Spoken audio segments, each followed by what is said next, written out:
Honestly, why would I want that feeling of butterflies in my stomach? Insects are a nuisance, and I do not have the money to hire an exterminator.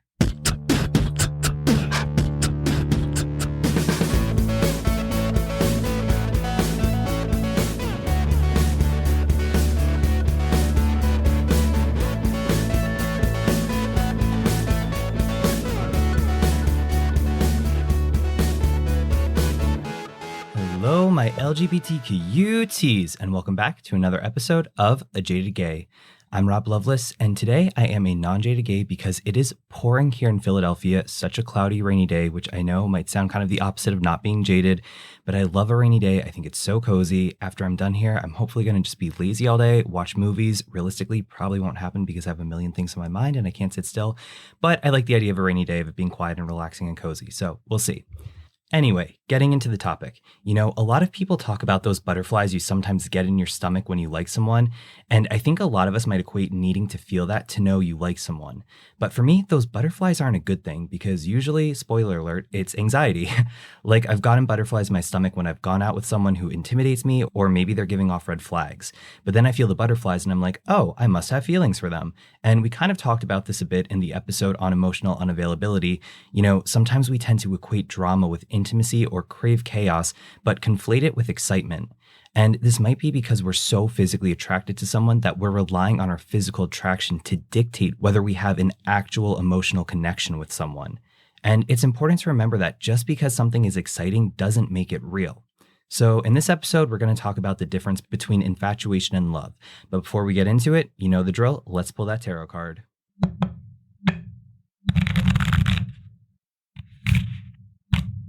Ooh, okay, so we have a jumper for this episode. When I was shuffling, this card fell out from the deck, so maybe it was the universe giving us this card, or maybe I'm just a sloppy shuffler. Either way, the card for this episode is the Seven of Wands.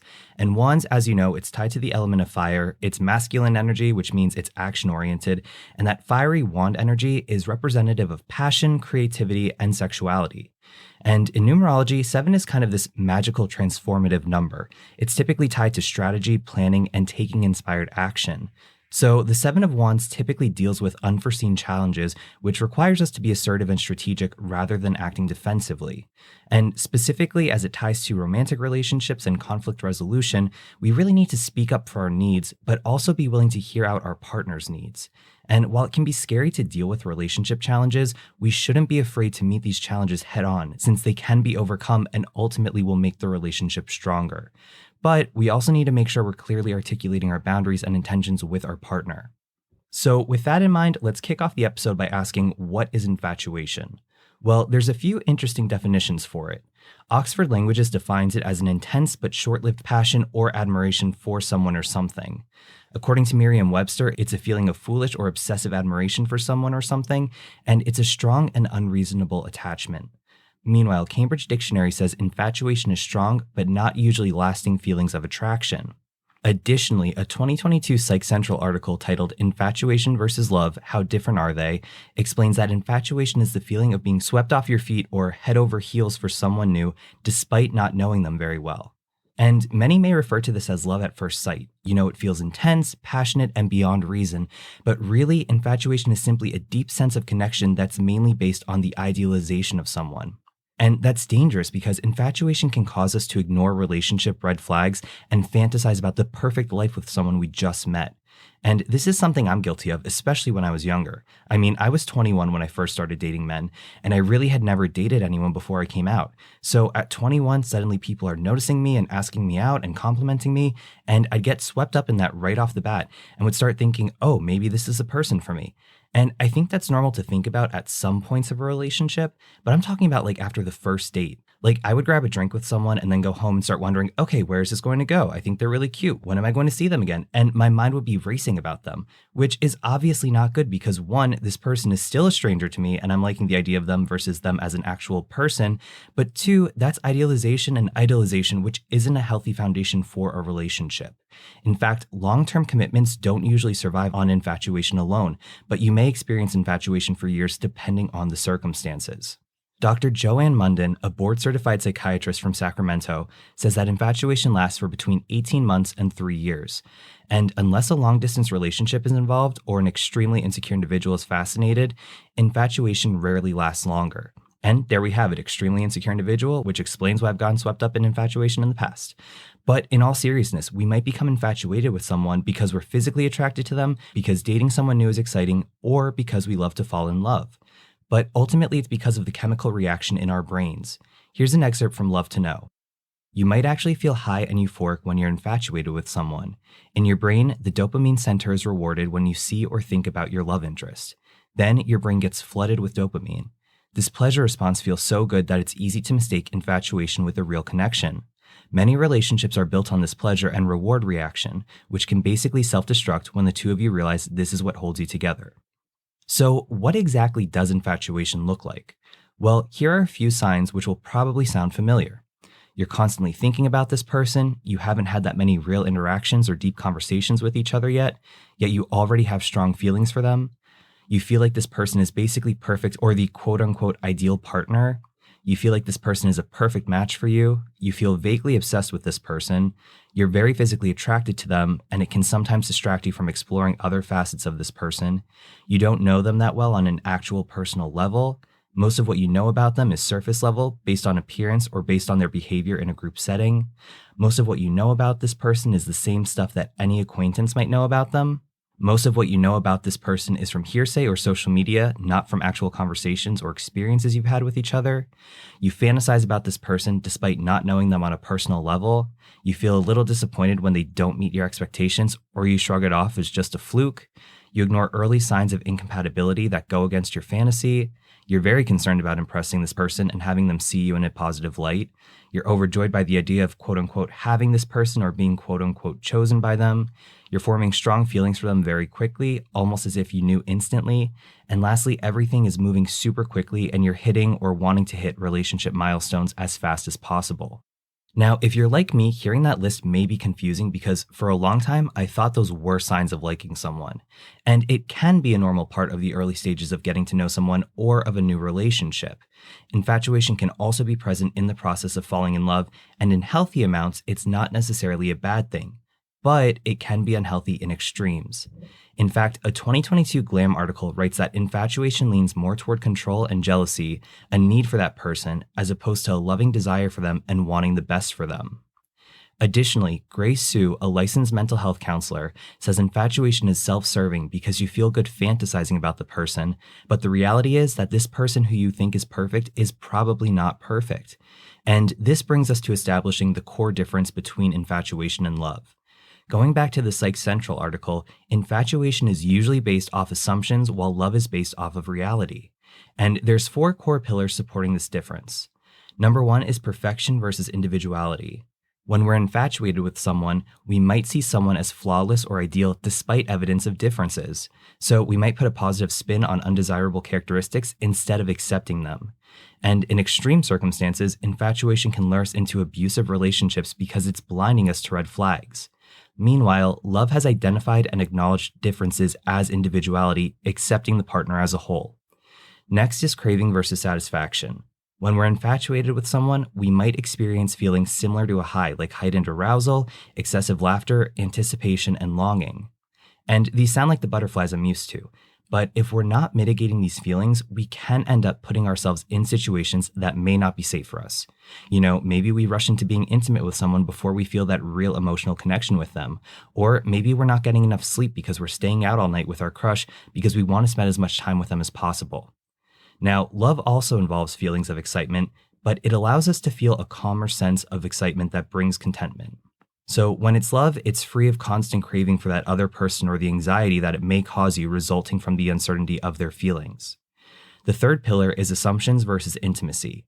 When we're infatuated with someone, we typically only know the superficial things about that person. We don't know all the nitty-gritty details. In fact, my counselor in Pittsburgh once told me that it takes months to really get to start seeing that true person you're dating. On the other hand, love is based on a real sense of intimacy. This includes knowing things about your partner other people aren't privy to, witnessing vulnerability and emotional need, and being trusted with potentially hurtful information. And lastly is planning the future versus future planning. When we experience infatuation, we tend to fantasize about the ideal future we could have with the other person. So you might think of dream vacations, having a family, or achievements you'll receive. And while those might be things you plan with a partner in the early stages of infatuation, you're ultimately fantasizing about these things without input from the other person. So maybe you're thinking about your future with the person you're dating, the house with the white picket fence, 2 kids and a dog, but you don't even know if the person you're dating wants kids. And this type of infatuation can even lead us to believe the other person is in love with you without this being the case. Not that they can't love you, but you're building up this ideology way too early on without truly knowing the other person. And unsurprisingly, this sets us up for major disappointment. Now again, while being infatuated is normal at the beginning, which is sometimes referred to as the honeymoon phase, it's important to know the difference between infatuation and love so that you don't get yourself swept up in it too soon. And while infatuation isn't necessarily a bad thing, it's important to know if you really like someone despite their imperfections, or if you're just crushing on the superficial aspects. And there are some things you can do to strengthen your relationship to move it from the honeymoon phase to a real emotionally intimate bond. Number 1, give your relationship some time and know that nothing happens overnight. Number 2, healthy communication is a huge part of a successful relationship, along with the ability to compromise. And number 3, make sure there is a reciprocal sense of commitment to the relationship, which is what will create the attachment needed to fall in love. But for those of us, myself included, who may find it harder to not become infatuated in the early dating stages and tend to fall head over heels, here are some ways to overcome those intense feelings. For starters, let's get in touch with reality. We have to accept that no one is perfect and that everyone has flaws. So while this may sound kind of negative, make a list of some of those undesirable qualities in the other person to ground you in reality. And this isn't meant to pick them apart, but it humanizes them and may help you realize if these are things you can see past or if they are red flags that your infatuation may have blinded you to. Also, look at your dating patterns and see if you have a tendency to become infatuated. And I'm guilty as charged. If you realize that obsession is a common occurrence in your dating patterns, try journaling to organize your thoughts and better understand your patterns. Also, when your feelings get overwhelming, remind yourself that this obsessing is something you have a tendency to do. And give this situation some time. Look back at other moments in your life when you were obsessed or infatuated with someone and ask yourself how you feel about that person today. I remember in one situation where I was really infatuated with someone, he broke up with me and I was gutted and I thought I was always going to feel sad.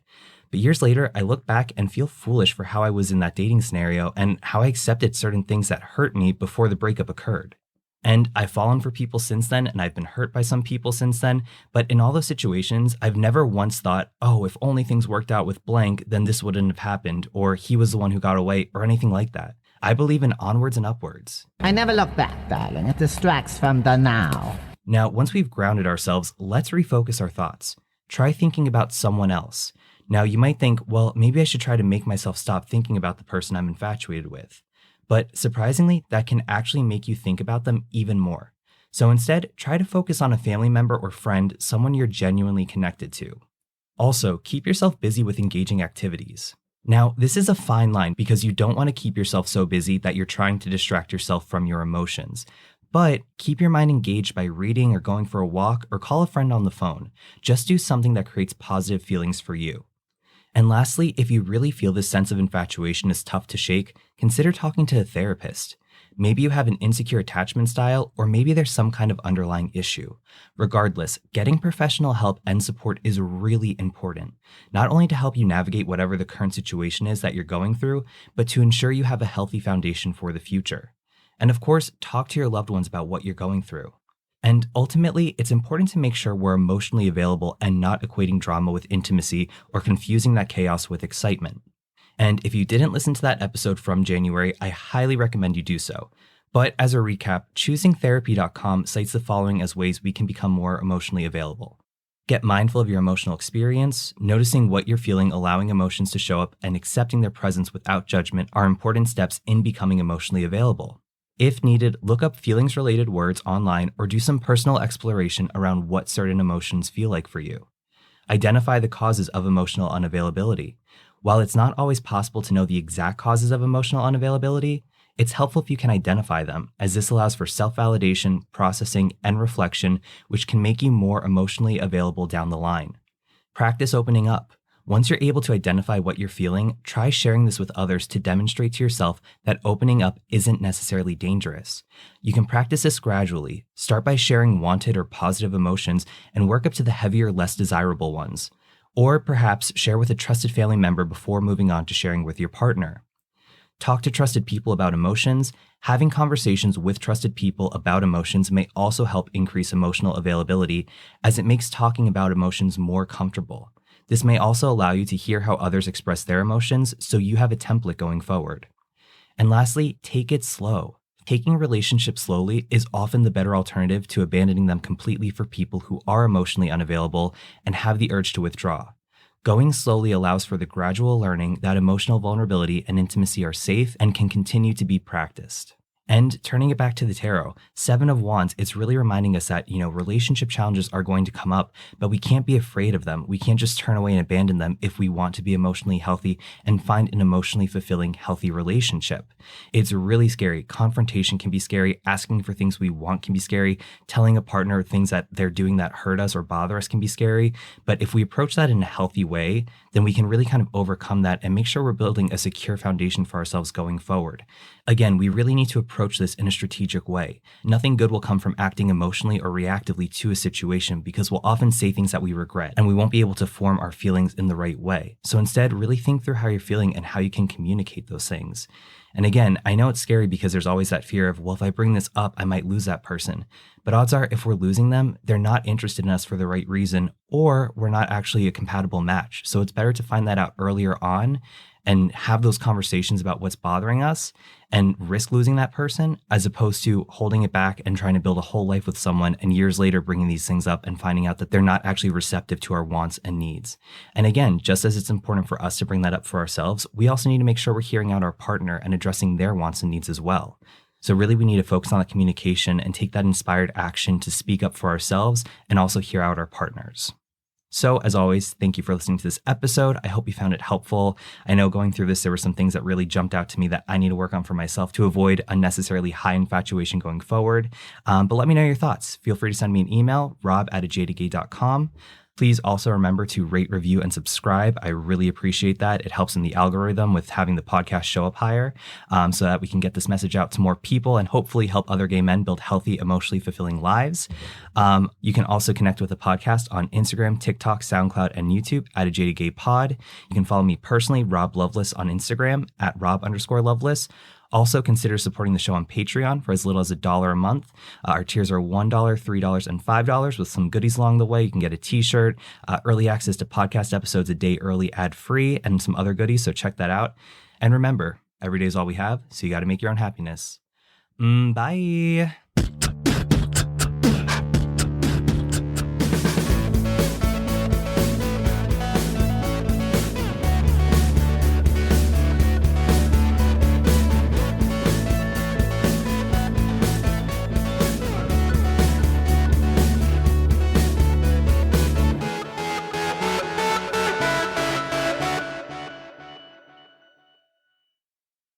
You might actually feel high and euphoric when you're infatuated with some...